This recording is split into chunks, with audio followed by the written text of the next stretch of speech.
Welcome to Private Banking Strategies Podcast with Vance, Lowe, and Seth Hicks, your secret weapon to protect your assets and never have to start over financially again. Vance and Seth help high net worth individuals, families, business owners, and investors structure an asset-protected, tax-free fortress for their families. Learn how to keep what you earn and use the velocity of money to create your own private banking system. Join us on this journey as we explore the secret strategies of the rich and political elite and help you take total control of your financial security. Now, on to the show. Hello and welcome to Private Banking Strategies with Vance, Lowe, and Seth Hicks. Vance, how are you today?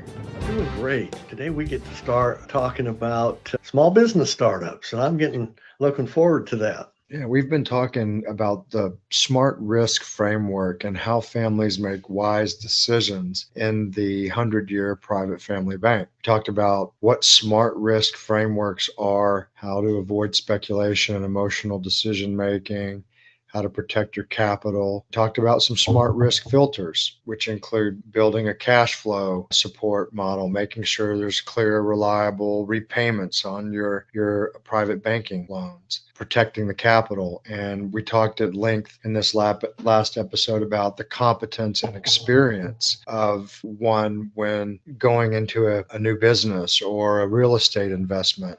And we really looked at the real estate side angles, and even from the perspective of a surgeon who's in the medical profession but began to venture into real estate investment in his medical profession, medical office, pharmacy, things that dovetailed into what he already did.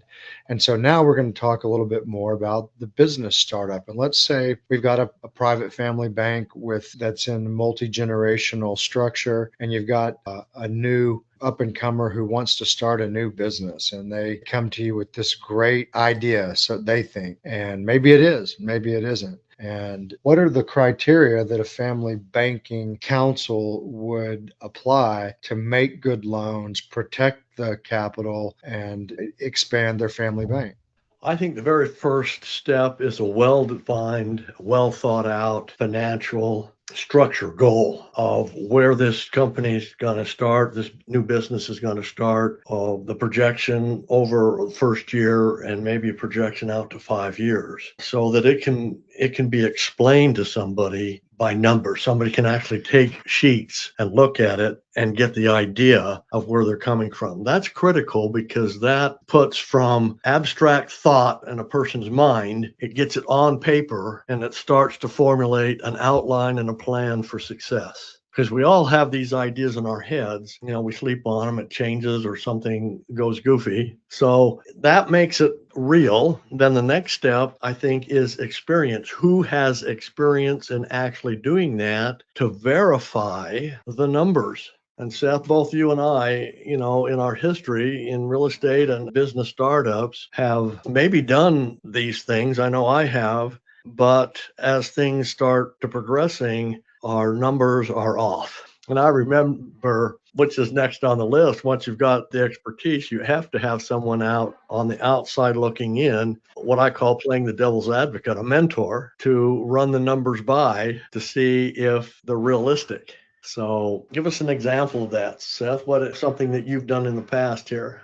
Well, I think in the deployment of family banking capital and in conservative principles, if there's a new business opportunity that someone wants the family bank to loan on, they start with a business plan and they demonstrate core competency either in themselves for the business endeavor or that they can hire it and manage it. I mean, you don't need to know how to do every last detail of something to run a successful business. I doubt that's the case. The business plan, the core financial information that shows that you have those pieces in place, enough competency to make it work, enough outside help or mentorship or hired guns to be able to make it successful.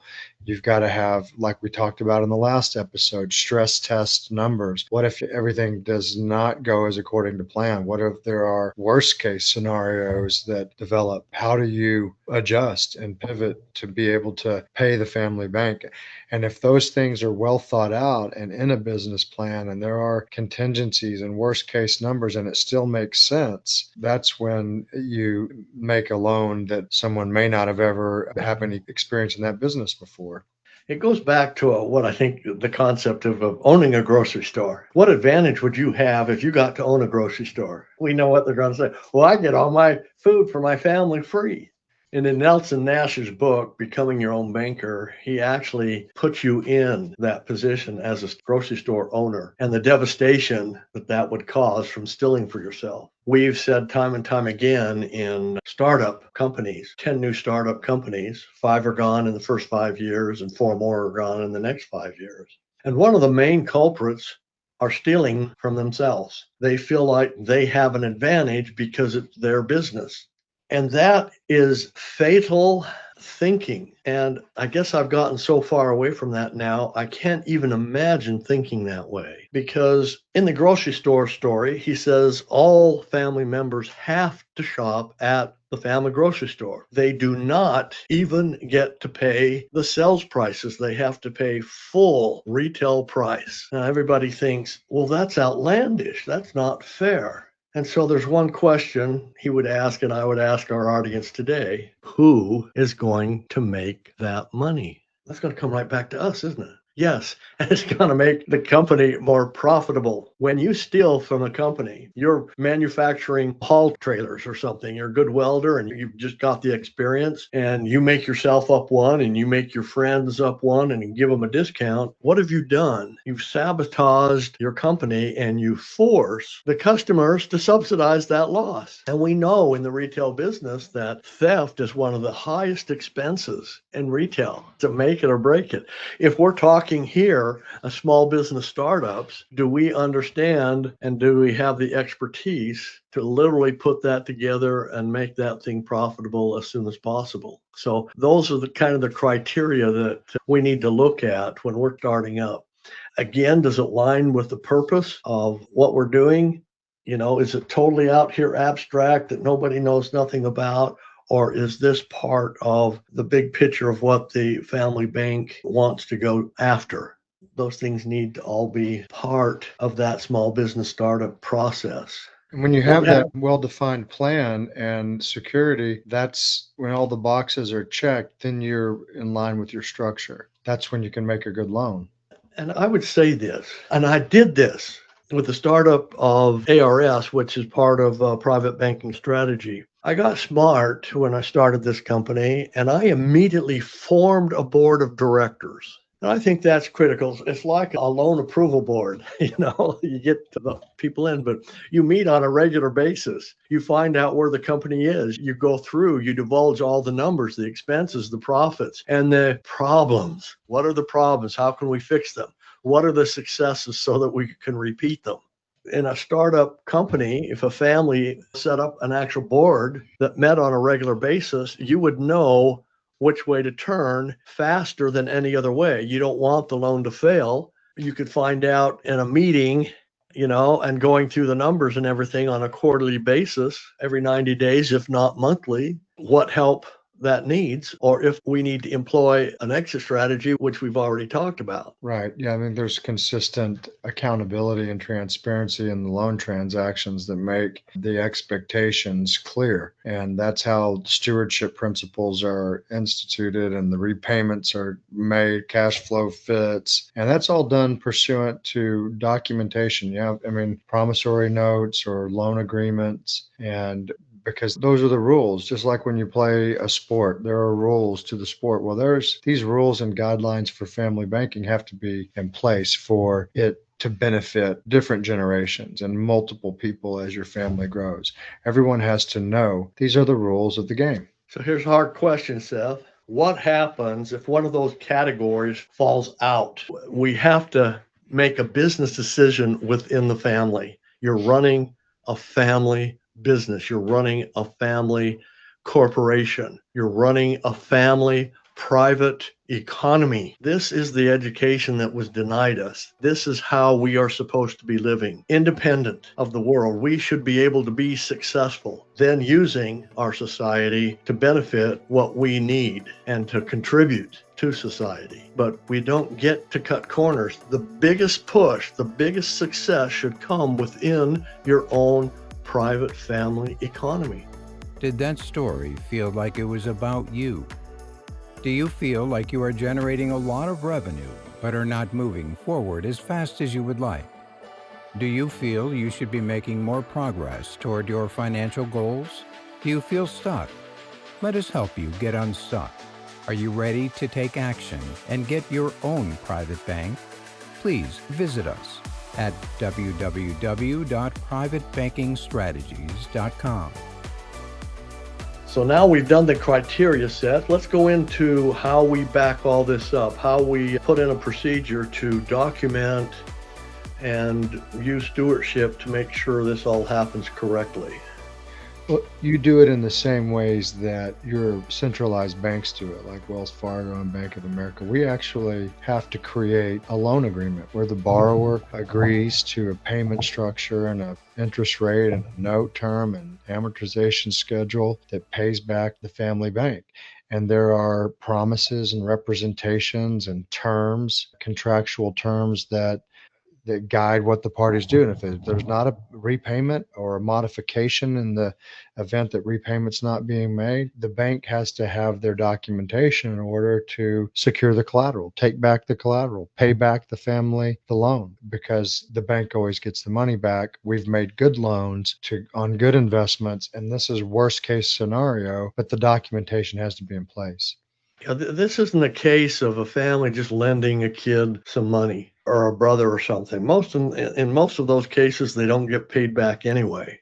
This is a bank. This is the future wealth of, multi-generational family. This is how we move from poverty into wealth. And it isn't by risking our assets on who said what, who says this, who says that. It's all documented. So we show people how to set up each and every loan so that it's trackable. Just like you were saying, there's amortization schedules, there's payment, there's late payments, the whole 9 yards. Everybody's got into a contractual agreement that is required to be paid back.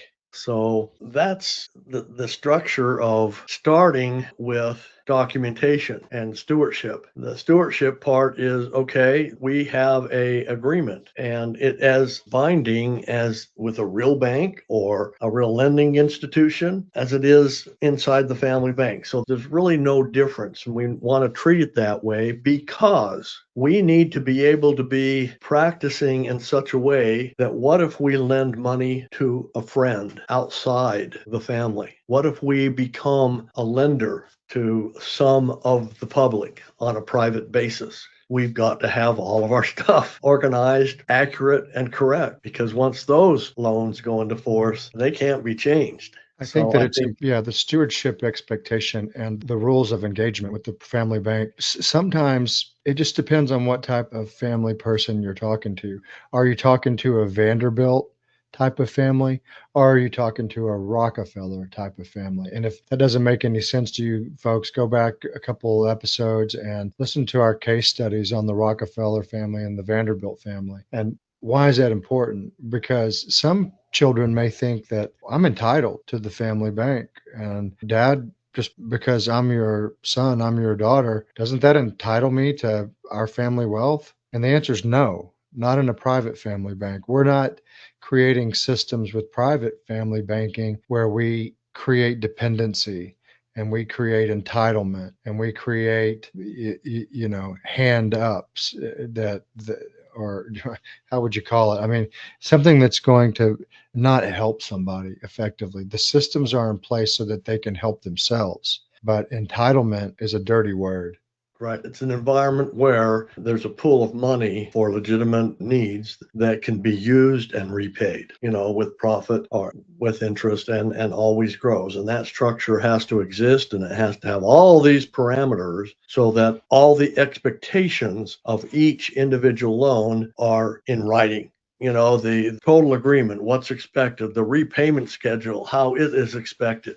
Okay, who's going to monitor this thing? What are the expectations? Are all items that have to be put together and enforced, in a way for success. Like I said, you prepare for that absolute worst case scenario. And if a great opportunity turns south, it's better to bite that bullet early and regroup so that we don't, or the family bank does not suffer. It's much harder to come back from a loss than to keep growing in gains. One failure, might breed another failure, might breed discord, just like you said, maybe entitlements or something. So sticking to the documentation, once the loan is approved and agreed and it is monitored, there's somebody managing that loan, is the proper way to do things.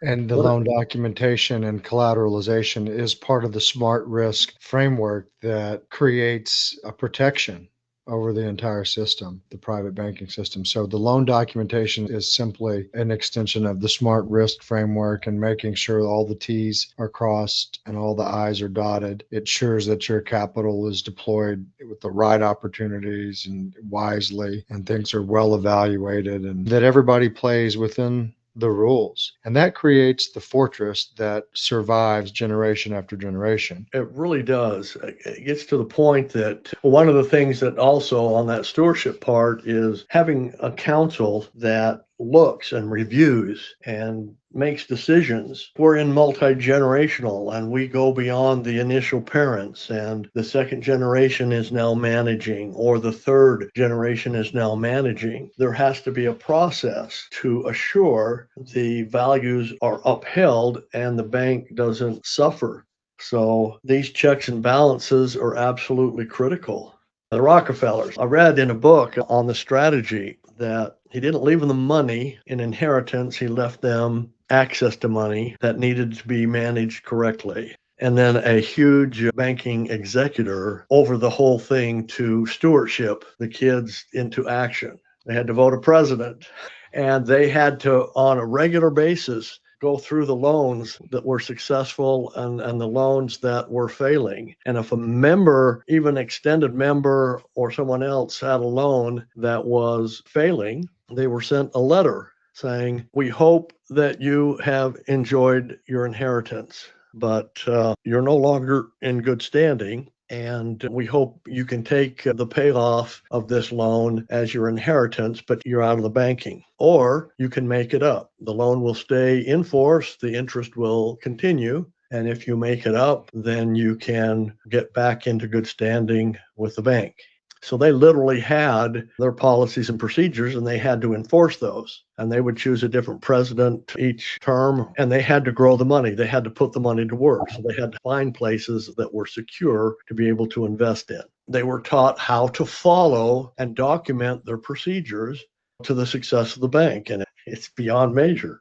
The rules and the structure are what create the engine. And so it's important that those are in place, and it creates stewardship principles. But folks, if this content is resonating and you'd like to hear more, go to our website at privatebankingstrategies.com. And Vance and I have written a book which we titled How to Grow Rich with the Secret That Banks Don't Want You to Know. And we're going to lay out some surprises, red pill issues that you can implement to create the banking opportunities that are taken from you if you're not a private banker. And this book is going to be available to you in audio or in a written version for putting in your name and your email there. And more important than that, you're going to get an opportunity to schedule your own individual one-on-one call with Vance and an exploratory call where you can take a look at the numbers that you have in your family economy and see how private banking strategies will work for you in an 8-year roadmap, month by month, showing you exactly what to do. And if you follow that plan, you'll end up at the wealth trajectory and the curve that it tells you you're going to be at. Vance, how does that 8-year plan fit for most people? What are people's experiences with that? Well, the idea is we get you ready to take this whole strategy for a test drive. And we want to do that to actually show you a comparison month by month over an 8-year period of time of a banking strategy versus the strategy or non-strategy you're using right now. We all think we know something about money, but we can promise you we really don't. The only thing we know about money is what banks have taught us. How would you like to be in a system instead of spending your hard-earned dollars after taxes that you put your dollars to work and you get it back while bringing in a new paycheck each and every month? Where would that put you? So that's what we show you. We're brutally honest. If anything, we hinder the strategy, but it's just math. There's no projections. There's no growth. It's just pure math comparing the two of them so that it's apples to apples. And you will know whether this strategy is something you're going to be better off with or without by the time we do that. So we encourage everyone to take that opportunity if you have the opportunity. Absolutely. Well, thanks for joining us, folks, on this podcast, and we hope to see you on the next one. Bye for now. Bye-bye. Did that story feel like it was about you? Do you feel you should be making more progress toward your financial goals? Do you feel stuck?